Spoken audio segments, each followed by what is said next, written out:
Hello, my name is Seven Sentinel, and welcome back to my series of videos where I teach you how to make levels in SRB2. So let's go ahead and get started. I'm going to talk about mostly just making floors and ceilings move, because there's tons you can do with just that. So let's go ahead and get started. So here's our test map that we had last time. I actually managed to save it this time. Made it a little prettier too, just for fun. Moved a couple things around, because what we're going to do is we're going to make a new area. Over here. Let's do that.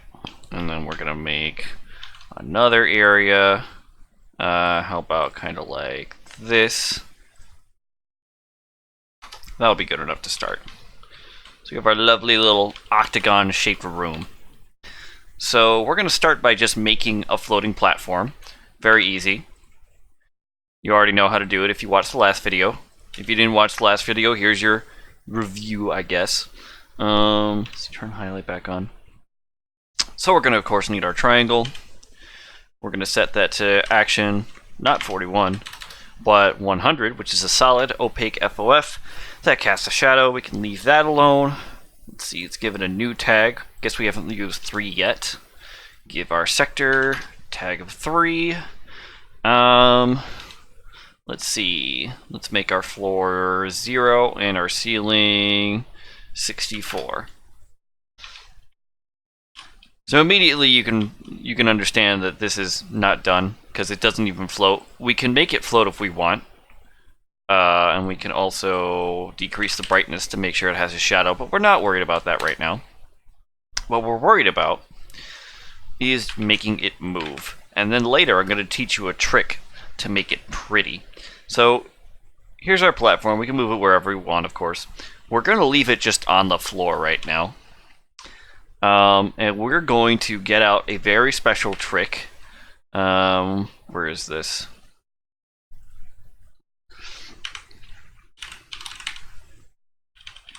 Ah, yes.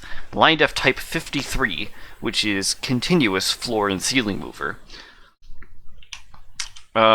So you can do... Right, I actually need a whole other control sector for this. 2, in fact. There's your special info right there, in case you want to read that, but I'm going to be just taking care of the ordeal over here. So basically you need a front sector and a back sector for your control line def here. So we're going to go ahead and set this to 53. Action 53, that is. You can do all kinds of things with plane movement. You got continuously falling sectors. You can move just the floor, just the ceiling. You can move them by 2 speeds. I'm not really sure what these 2 do, but that's not that important right now. You got crushers. You got move floors or ceilings by displacement. But right now, we're just going to make a platform that goes up and goes down. And that's it. So, I think we're done. Right, we have to give that another new tag. We're going to make sure that our new platform is tagged to it. Yep, that points there, so that all works. Let's go ahead and go back to full screen here. So 1 frac unit of distance, like the length. 1 frac unit of length is 1/4 of a frac unit of movement per tick. Now, what's a tick? SRB2 runs at 35 frames per second, right? Well, every frame is a tick, basically. So, which is to say the game logic updates 35 times per second. That's a tick. So what we're going to do is, let's see, that's 64. So that would be, what, 16 units per second? That's pretty fast. So let's take that down to 16. That's a little more reasonable. And I think that's all we need to do to really get started. So if we go into the level now, I'm not going to bother because there's not much to see. If we go into the level now, it'll just sit there. It'll just be on the ground like that. That's because we have to play with our sectors here. So the front sector is where it's going to move first. Like the floor and ceiling heights of this front sector are going to define where it goes to first. And then the back sector is going to be where it goes to second. I haven't really touched on this because it hasn't been terribly important, but it's important to note that you see this little notch here in this line def. that indicates that that is the front side. So this is your back side. This one doesn't have a back side because it's one-sided. All one-sided line defs only have a front side. This is a two-sided because it's got a sector in front and a sector in back, and here's the front side over here. So our front side sector properties are going to be where our platform goes to first. That's pretty simple. So let's just, if we wanted to, we could make the platform kind of warp and distort like height-wise as it goes up. But I'm pretty sure most people don't want to do that. So instead, we're just going to use height offset to go 768 units into the air. And let's see, we did 16 frac units of length, which means we'll go at a speed of about 4 frac units per tick. And I think we can look at this now. If I drag the game over here, we'll just make a turn over here and, oh yep, there it is. And we can leap on it, and there's nothing up here to do, but it's there. So you gotta be careful when you're putting these down, because if I just go under this right now, I will die. So there's two things you can do to get around that. You can either just move the floor over floor and where it's supposed to go up a bunch, but that's boring. Oh, get out of here. It opened like a help box. I don't need that. What we can do instead, if we want, is we can say intangible from bottom and opaque. So now when we go in, which should only take just a moment here, we can go under it, and we don't die. In fact, we can just jump. Okay, that's not what I was expecting. We can just jump right on top of it. Come back down. Come back down. I want to do that for real this time. Alright, well, I guess that's kind of buggy, because I'm like, it's such a thick FOF, but point is it won't kill me. So let's say we want to make this beautiful. We want to make it pretty. So let's take the ceiling and make that floor 2, which is our grass. And we, of course, need our handy-dandy grass midtextures. So I'm going to teach you 2 ways to do this. I'm going to actually need a duplicate of this entire thing here, because that's going to be where our second one is. Let's set that to 0 for now. So there's 2 ways to go about this. One way is to make another sector outside. Let's see, let's turn off special effects for a second. And we're going to take this down by 1024. Now, why would you want to make a hole under the FOF? Well, we'll get to that. We're going to make another platform. We're going to make 2 of its line defs have action 100. One of them is going to be tag 3, and the other one's going to be tag 6, I guess. And then we can tag this outside to 6. Let's see, and our floor there is 0, so we want to set our ceiling here to 0, and then we can just set this to, negative 1024, just to make sure that's all solid and there's no way for the player to get in there. And then we can do this. And there we go. So that's our floor over floor right there, which I can improve by, I guess I can't really do that right now. There, you can kind of see what's going on. Point is, the hole is still there, but there's solid stuff inside it. So we're going to turn that off for a second. We're going to go down here, and we're going to do our grass mid-texture trick that we did for our original floating platform. Go ahead and peg mid-texture. So these mid-textures have to get offset so that they are on top of this right now. So let's go ahead and do that. It should be like, what? 1024 plus 64. So we can do 1024 and 1024. And I guess we can't just offset that using the same kind of thing we can do for sectors. So we'll just do plus 64, plus 64. While we're here, you can also do like multiply by 64. And I think also divide by, whatever number you want. minus 64 works. That stuff's all a very good shortcut to know. So if we put this back, yep, looks like that's properly on top of there. If we go on game right now, what you'll see is the FOF going up and down with the mid-textures just staying still. Because we need to do another thing to this sector, which is tagged 3. So we're going to actually copy and paste this. And we're going to tag this directly to 3 over here. And we can actually, I think, just take this and offset it down by 1024, and hopefully that should work properly. Let me double check. I've got my floor over floor. Yep, I got my floor and ceiling mover there. I've got that to fill in all that space, and I'm moving. Right. So I need to actually change this from a continuous floor and ceiling mover to just a continuous floor mover. And that should be about right. Another important thing, you can hover anywhere and press Control F9 to spawn there. So now I spawn next to my FOF. And wouldn't you know it, those mid-textures seem to be moving perfectly. Isn't that cool? Well, it looks like I've missed a texture over there, but we'll fix that in a minute. And it won't kill me if I fall down.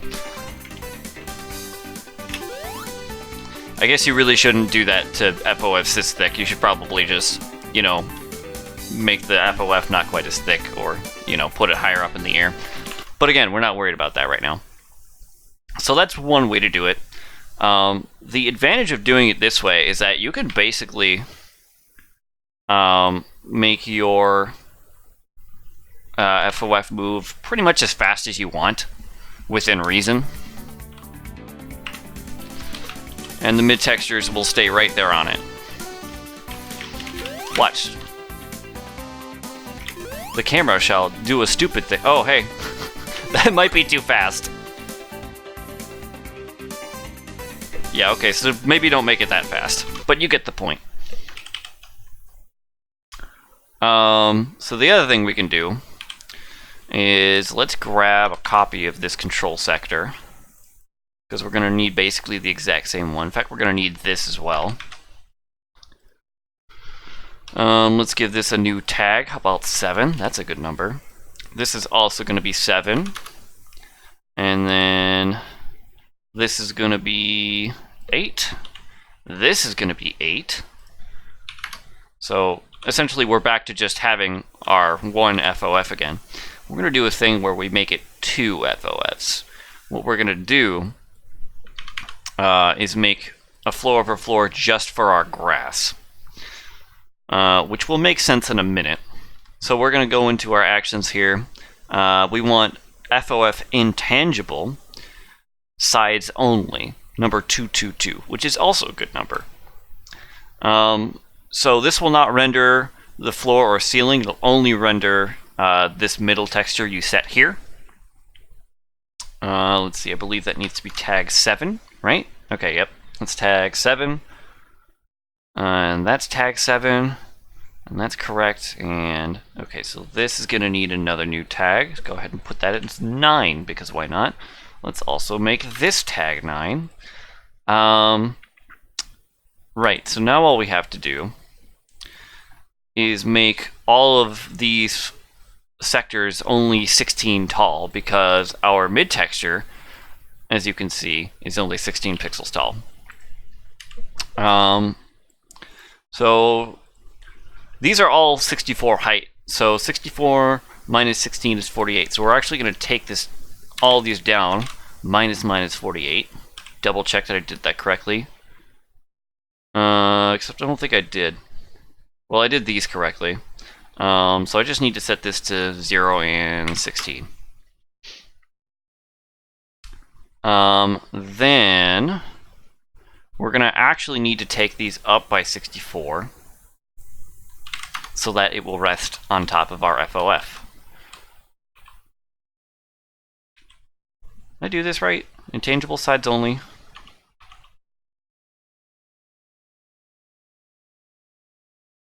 Okay, well, I guess that renders funny in here, but maybe if I do this, it doesn't happen anymore. Yep, that'll work. That'll work just fine. So, the thing about this is that you can only go so fast with this before your mid-texture starts to glitch out. As you can see. So in order to fix this, we're actually going to have to make this whole thing slower. So let's take it to... When I was experimenting earlier, I found that just setting the line def length to about half of the height of your mid-texture here, in this case 8, will produce perfect results. So let's take that down to 8. Let's take this down to 8, make sure they're moving at the same speed. Plot myself down over here.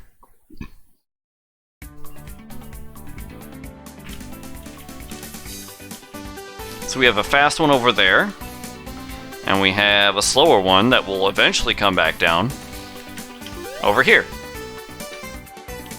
And that is 2 ways to make some beautiful moving platforms.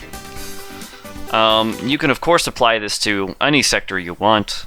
Let's make another area over here. And we can do something like that, and put another rectangle over here. So if we make this, I don't know, 64 and 256, and do some of this and some of that, and then we can actually just select both of these, press J to join them, and then use make sectors to split them again. That's just an easy way to copy sector properties from one to another. Let's see. In fact, we would probably take this whole thing down so it looks less funny.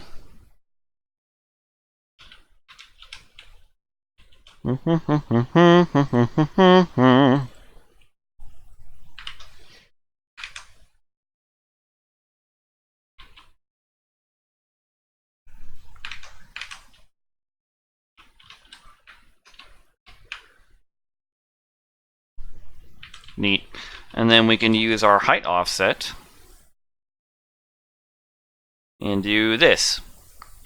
So let's say we want to do floor over here and ceiling here. So after we fix all these textures,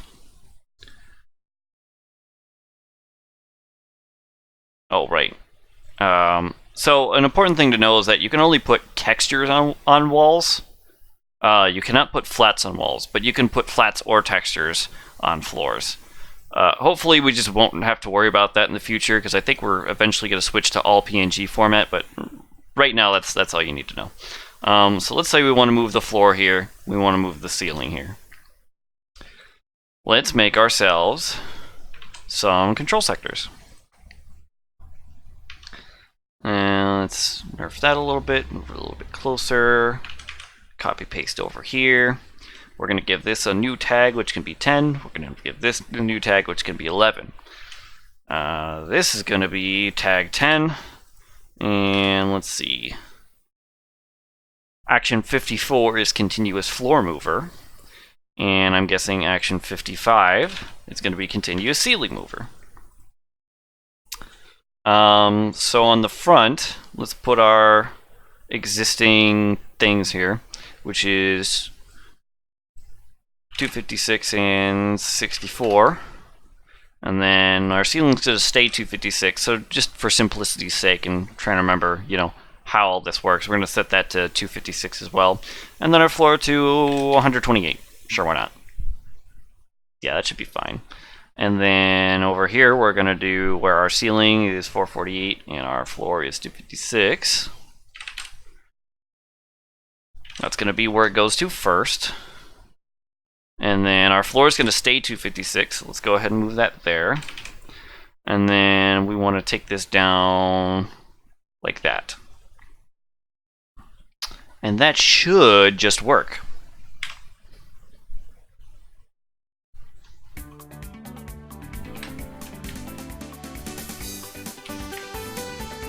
They don't move like terribly fast or anything, but they move.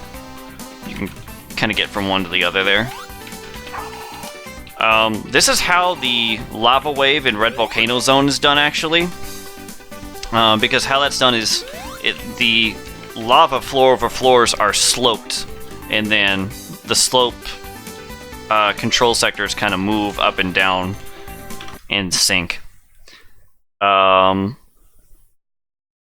You can also use this to make crushers. You can do 2-speed floor and ceiling movers,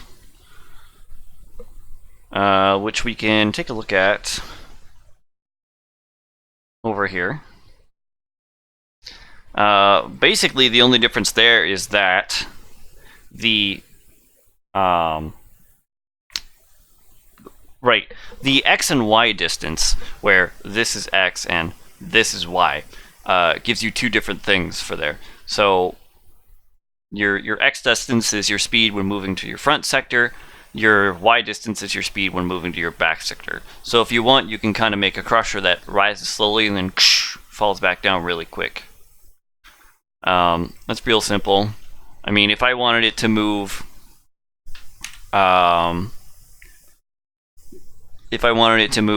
quickly on the Y-axis and then slowly on the X-axis, all I would have to do is that. I think that's pretty self-explanatory. And then, the other thing you can do with these is delay them. So if you do front texture X or Y offset, you get time delay in ticks before each time the movement changes direction, and time delay in ticks before the start of movement. And I believe that works for the non-2-speed variant as well. Yep, that is entirely correct. I don't feel like I really need to cover that. I'm just going to review that. This is your X offset. This is your Y offset, and that should be enough information for you to get started with that. Let's throw this back on, and I think that's all I really wanted to go over right now. We'll talk about making sloped FOFs later, but I think having slopes at all and moving platforms like this is way more essential to having the proper Sonic experience. So I hope you guys learned something today. Go ahead and like and comment and share and do all of that, and well, go out there and open Zone Builder and do whatever it is that you want to do in it. Yep. Okay. Thanks for watching. See you next time.